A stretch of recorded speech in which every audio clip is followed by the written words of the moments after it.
everyone, and welcome back to my channel. My name is Becca, and today I am talking about all of the books that I read in April. So get yourself a nice cup of tea or coffee, and let's get into the reads. First off, let's go ahead and talk about the stats. In April, I read 14 books, which was 2 over my goal, and I'm really proud of that. Some of these books were really short, but I don't care. I still am really proud of that. As for genres, I read 4 romance, 4 contemporary, 3 poetry collections, 3 fantasy novels, 1 nonfiction book, and 1 graphic novel manga. This is the part that's kind of crazy. Only 2 of the books that I read were physical books. And they were both from the library, so I don't even have them anymore, so I'm just like shocked. And then 3 books were ebooks, which no surprise there. I mean, usually I would read more ebooks, but 9 of the books that I read in April were audiobooks. Isn't that crazy? Like, I've never read that many audiobooks. Like, that's probably as many audiobooks that I read in like a 3-month period. Maybe even longer than that. But starting a new job, having that commute, the commute's like 30 to 40 minutes both ways. And so it's just like a great way for me to listen to an audiobook. I mean, I don't listen to an audiobook every time, but I mean, enough to have finished 9 books. Yeah. It's crazy awesome though. And then this is like the most proud moment of my bookish month.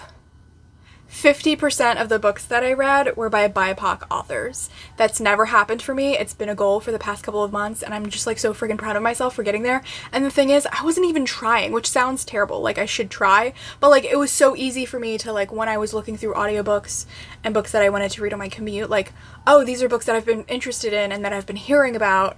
They have them in audio, and they were freaking fantastic. So that was just like such a proud moment for me. And then 10 of the books I read were by women and 4 of them were by men, so that's pretty standard. I prefer to read more books by women, so overall, solid. So the first book that I read in April, well, I finished it April 1st. It's definitely not the worst book that I read this month, but the book that I was least interested in. I only read it because it was for my my library book club, and I hadn't finished like the last 2 books that we read, so I was like, I need to finish this book, and so I listened to the audiobook 2 times speed. I kind of like let it just like play while I was doing other things, so I didn't get as much from it that I probably could have, but I don't care because I don't give a shit about this book. And that's The Feather Thief by Kirk Wallace Johnson. Premise of this book is like super strange. It's about it's like true crime. This guy who is a flautist, he plays the flute in an orchestra, ends up going to, I think it's the British History Museum. It's a museum in England. I don't remember. And he ends up stealing like hundreds, thousands of bird skins, which is one thing. It's like kind of like weird. But why he stole them? So that he could sell them online so people can make like salmon fly fishing like tackle bait things. This book was really like, it was interesting because, like, first of all, like, true crime where nobody dies, that's my kind of true crime. But I can't even talk about this book. I hated it so much. It starts off with like naturalists. I think they were like Darwin and like his contemporaries, and about why and how these bird skins were collected, and like it was freaking disgusting. Like the author goes in detail about how you skin a bird, and I don't want to read that. And like there's this part where I don't even remember what his name is. This is how much I care about this book. I don't remember anyone's names. Where he's talking about how like these birds are beautiful, and it's such a shame that they live in such an isolated area where man can't enjoy them. But then he also goes on about how, like, if man could enjoy them, they would destroy them. And then he skins them anyway. And I'm just like, if you're so, like, worried about man, like, using this for whatever purposes, why would you do that? I mean, like, I get it. History, science, I honestly do not care. You could skin one bird and then be done. You don't need to skin hundreds of thousands of birds. You're so concerned about like these birds becoming extinct, like some of them have. Don't skin hundreds of thousands of them. I'm like, common sense. Like, oh my god. Also, like, I'm a vegetarian. I don't like to talk or read about animal cruelty. Like, I don't want to do that. And so reading this book was just like really disturbing because like detail about how birds are skinned, it's disgusting and I don't want to read about it. And then we get into like the whole true crime part where the guy is stealing these fly fishing. Oh, by the way, these bird skins, their feathers that are used for fly fishing, they are not even using them. It's just arts and crafts. So that they can have like a special little pretty fly tackle that they never use. Honestly, I don't care about fishing. Like I feel like fishing is probably like the like the ultimate introvert sport because you do it by yourself. It's a quiet type of thing. It's a solitary adventure, which I'm all for. I don't really, I mean, like as a vegetarian, like, I mean, I eat fish every now and then, so I'm kind of like a semi-pescatarian. That's one thing. I don't really care about fishing. I don't want to read about it though. And I don't want to read about people like skinning these birds and not even using the freaking feathers to actually like I hate hunting, you know, I think it's disgusting. But like if you're going to use every part of the animal, that is what I would prefer. Like you're going to kill this animal, you need to use it as much as possible. Like don't let it go to waste. And yet these people are skinning birds and letting their feathers go to waste. They're not even using them to get salmon to like feed their family or whatever. Like it just, I hated it so much. And like, so during our discussion, my library book club is a bunch of older women. I'm definitely the youngest one there. And then like the next person up is probably in their 30s. And after that, they're all like 50 plus.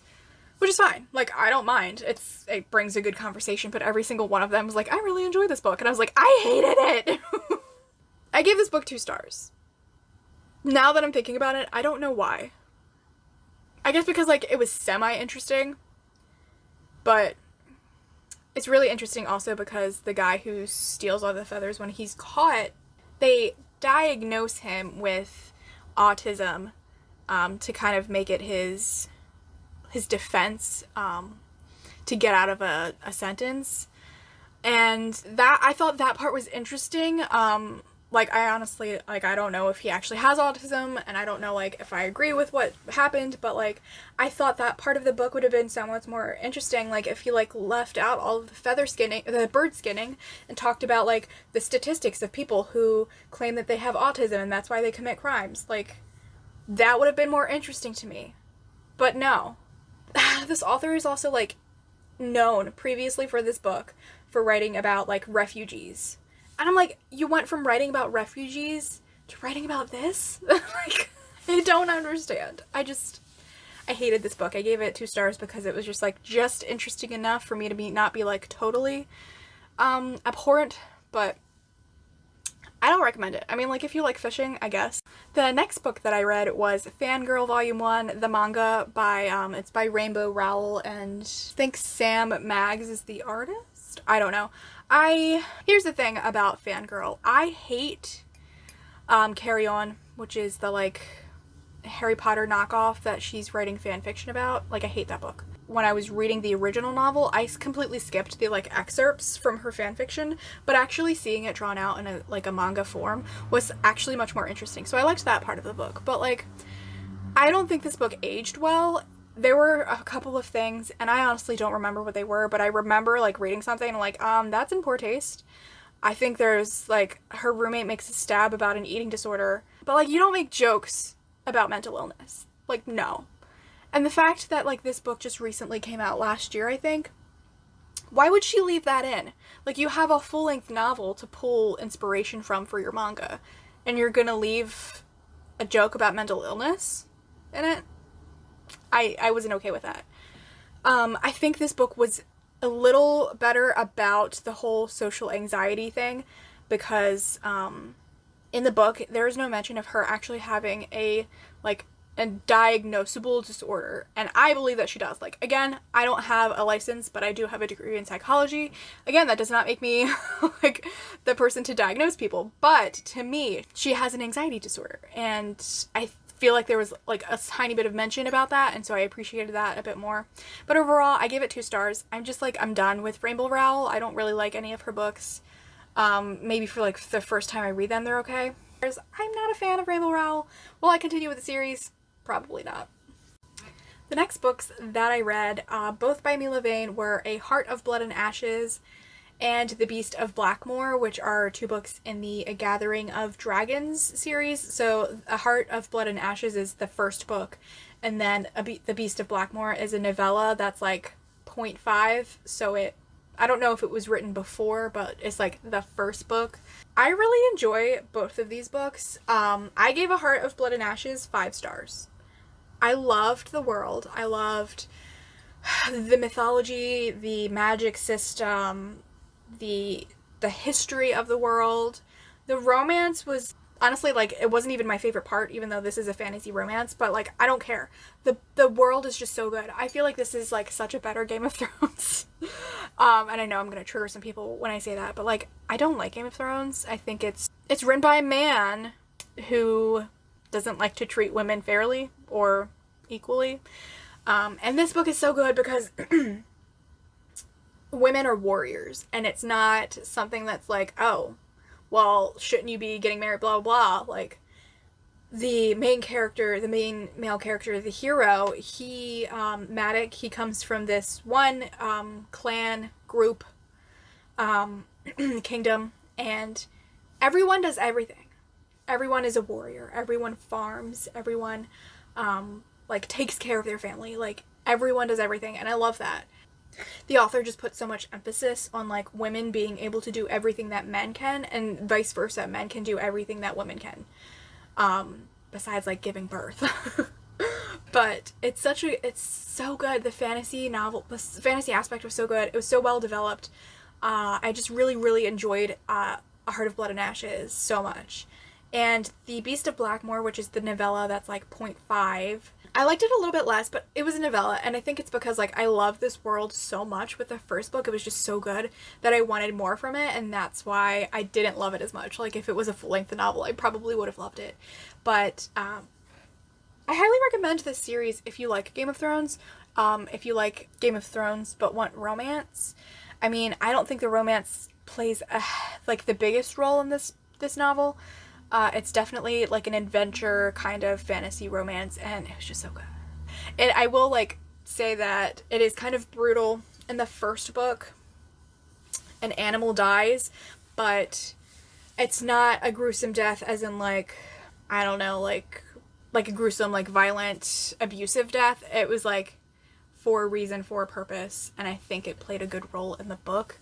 But so if you don't like animal deaths, that one's, I mean, it's there, but it's not as bad. And then it is kind of a bit harsh in, there are violent scenes. I mean, there's war, you know, so there's that aspect. I can't remember with the first book. I wouldn't say there are any trigger warnings with anything like with, like, sexual abuse or anything like that. I mean, like, I feel like Milla Vane does a good job of having a good representation of consent, even if it's not in the usual way that we would expect it. So I thought it was very good. I'm curious if you've read this book, how do you feel about it? Because I just loved it so much. The next book that I read, I listened to the audiobook of Transcendent Kingdom by Gyasi. I don't know how I feel about this book. It's kind of like, I didn't rate it. I didn't give it a rating, and I don't know that I can give it a rating. I'm not sure how I feel about it.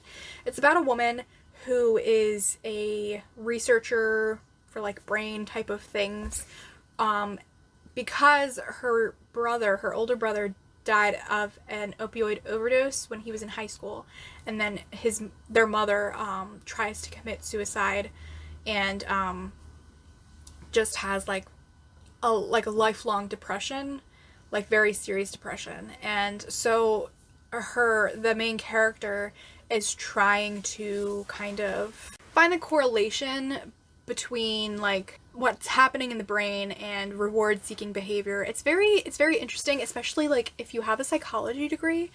I thought that it was very interesting with that, but also, like, she does talk about religion a lot and how religion played a big role in her life, and how as a scientist, because she's a PhD candidate, her colleagues, her peers kind of mock her for her religious beliefs, and how she still struggles with like what does she believe, and like how that plays a role in the rest of her life. It was very interesting, but I didn't get a lot from it. I didn't really connect with the main character that much. I found the religious part very interesting. I went to a Christian university, and I do not struggle with my beliefs, but I struggle with what the Christian church teaches, and the way that they teach it. So that like religious kind of, not confusion, but like just like searching for those answers, I identified with that part, but the rest of it, I felt very disconnected from the main character. So I'm not gonna rate this book, I think, because I just don't know. I think it was very well written, and I liked the audiobook, but I'm not very sure how I feel about it. The next book that I read was Dear Justice by Nick Stone. I listened to the audiobook of this as well. This is a follow-up to Dear Martin, which Dear Martin is about a boy who's writing letters to Martin Luther King Jr.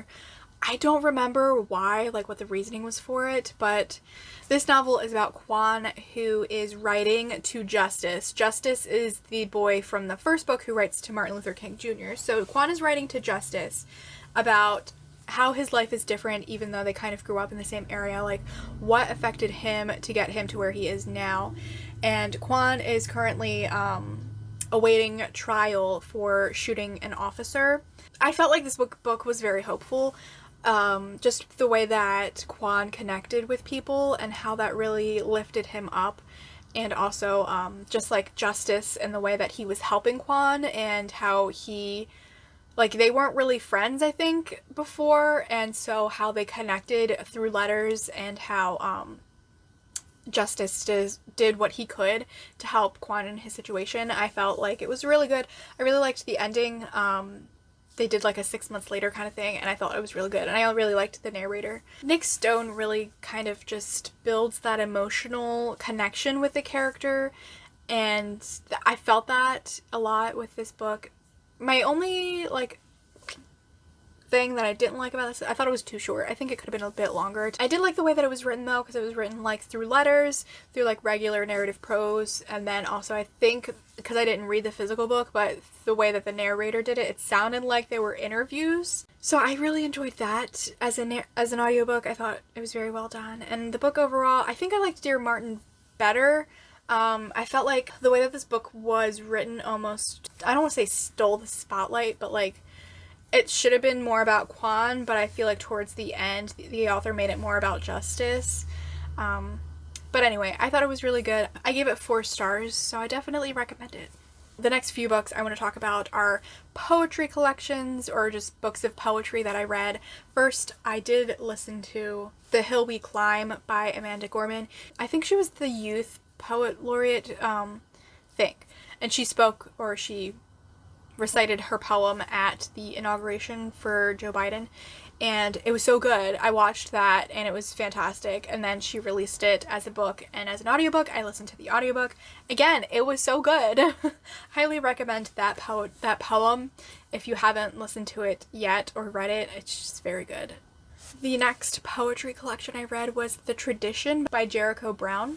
I listened to this audiobook as an audiobook, and I don't know if I like listening to poetry, because I feel like I don't remember it. Like it wasn't easy for me to remember all of it, but what I do remember is that the couple poems in the very beginning I didn't really like, and then he got more into like social activism, Black Lives Matter poems, and I think that's what I like more with poetry. I like poems that are about making the world a better place, or dealing with tragedy, or like hard-hitting poems, more than like poems about love or whatever. Definitely should check out more from this author, because this is, I think, I feel like Jericho Brown, this name like sounds familiar to me, but I've never heard of him. So I definitely want to look more into his books, and also I think the cover is very beautiful. And then the last collection of poetry I read was Light for the World to See by Kwame Alexander. He wrote this, I'm pretty sure, 2020, during the pandemic, during the whole Black Lives Matter movements after the death of George Floyd. This was a very good collection, very hard-hitting. I highly recommend it. Again, I listened to the audiobook and it was read by him. I think it's very important as white people who you know, really want to understand what it's like to be someone who is not you, who doesn't have the privileges of being a white person, especially in America, to read poetry specifically because it's more visceral, it's more of an emotional connection, because they're telling you straight from their brain on paper, like, what they're feeling. And I really connected with that and just felt what he was feeling in these poems, and I felt like what he set out to do with these poems, like, he definitely achieved. So highly recommend that as well. It's also very short, only 3 poems, I believe. The next audiobook I listened to was the BBC broadcast for The Fellowship of the Ring by J.R.R. Tolkien, and I absolutely loved it. It's so fun. It's so fun to like read or listen to this journey, especially like with the BBC broadcast. I'm pretty sure it was recorded in the 70s, but they have like multiple like cast members, and it was just so fun. Like, I really, really liked it. I have tried to read The Fellowship of the Ring, and I didn't get past 100 pages because I was just tired of reading about Frodo going through the Shire. Like, I felt like that could have been cut down a little bit. But I will read it eventually, especially because I have these beautiful, like, leather editions. But I really, really enjoyed it. I highly recommend them. They're very short, too. They are abridged versions. But I love Lord of the Rings. I don't know if I've ever talked about my love for the Lord of the Rings. You know, like, geeky or nerdy people who have their preferences for different fandoms. Like, some people love Star Wars. You know, I love Lord of the Rings. I love it. I've seen the movies like hundreds of times. I love them so much. And I love The Hobbit. The Hobbit is one of my all-time favorite books. And I love the story so much. Like, I've always loved it. It's like also like very nostalgic for me because like we would watch it as kids, as a family, and it's just like, it's always been a favorite. The next book that I read was Dr. Dearest by R.S. Gray, and I got this recommendation kind of from somebody I follow on Instagram who shared R.S. Gray's newest release, which I think is called The Beach, and it's a novella from this series about 2 characters from the first book. I really liked the overall concept about these 2 doctors, one of who just finished her, I don't get all of the doctory terms, like her residence? Is that the right term? And now she's a fellow? Now she's working on her fellowship? I have no idea. But like, she's no longer a student, I guess. I really have no idea. I mean, I guess like doctors are always kind of students. They always have to learn like new techniques and whatnot. But anyway, and her older brother is also a doctor in the same hospital, and his best friend is someone she's always had a crush on. And so when her brother has to leave for some kind of conference, I don't know, he's leaving for a couple of months, her brother's best friend ends up moving into their house while his house gets worked on, and then she finds out that he has also always had feelings for her, and now that the brother is not there, they can start having a relationship. I felt like it was a little bit too long. My main concern with this book is that I felt like, and I feel like a lot of indie authors do this, where they think they need to have multiple issues. Like, you know, basically with your typical romance novel, you're gonna have like one main climax point that is like the main issue of the book, but she kept adding things, and I was just like, one thing happened, I was like, okay, we're done now, right? Oh no, you're gonna have something else. Oh, okay, one more thing. So it was a little annoying, and then it made the book like a lot longer than it really needed to be. I think this book was like 350 pages. It could have been like 100 pages less, and I would have been a lot happier. I also felt like the steamy scenes weren't that steamy for an indie romance, which is fine, but I was just a little surprised by that. But yeah, I gave this book 3 stars. I really liked the doctor romance, and I'm gonna read that the novella, The Beach, or whatever it is, by R.S. Gray. The next book that I listened to was Punching the Air. That's by E.B. Zoboi, and I think it's co-written by Yusef Salaam, and this was also such a very moving book. I think this was probably my favorite audio version of the book, just because the narrator did such a fantastic job. This book is also written in verse, and it's kind of similar to Dear Justice, where the main character is arrested and it's kind of just like his thought process about like life and prison and his lawyer and everything that's going on with that. And I really did enjoy it. It was very emotional, and it grabbed the reader from the very beginning. I think because I read this after Dear Justice, it kind of hurt the reading experience, just because it's very similar. The thing about Dear Justice is that it has like a completed happy ending, whereas Punching the Air kind of leaves it at the end. You don't know what's gonna happen to the main character. I think another thing that was really kind of just annoying is that both of the main characters in Dear Justice and Punching the Air were artists. And I'm just like, can we have someone who just like, I don't know, like writes or like reads books, or like, do they always have to be artists? Can't they be like a math genius or something? So it's not an issue. It's just something that I was like, okay. But I did really like it. I thought it was very interesting, and E.B. Zoboi, this is the second book that I've read by her, and they're both vastly different, but you can tell like from the books that like she's just like a really good storyteller. And so I really enjoyed this, and for some reason now I like books in verse. The last book that I read is the worst book that I read in April, and that is The Initiation by Nikki Sloane. This is an indie author. It's a novella. I got this recommendation, I think from Riley Marie. She did a video, I want to say it was like steamy romance that is underrated or something like that, and she highly recommended this book. I think she gave it 5 stars. I gave it 1. I'm not really upset by the setup.